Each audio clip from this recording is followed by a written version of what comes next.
The first question I asked police, 18 years old,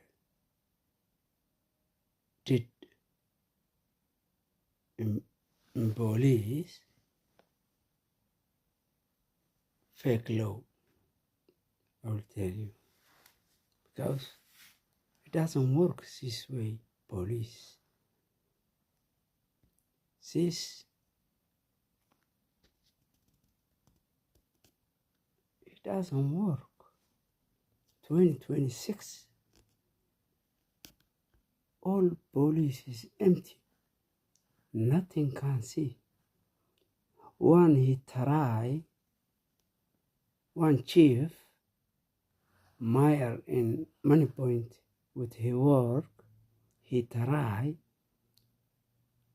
like 2025, he think this new rule you see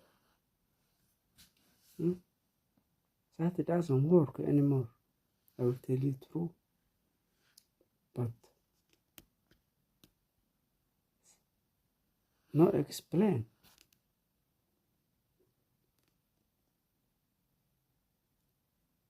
No touch log.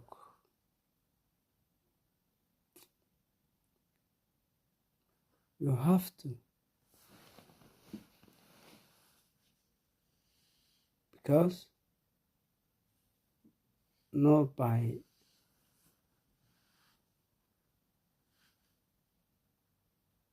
to ask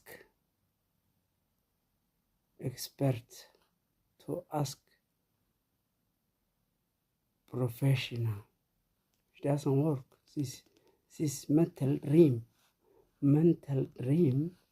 he can back to expert, because that is if you real only you come to that area, no one can. Because the fake people, you dream, he die. Last time the police, he asked an fake law in Sydney, I think, or Melbourne. You didn't see how he died his dream already out of the road. We in the eye, not wallet.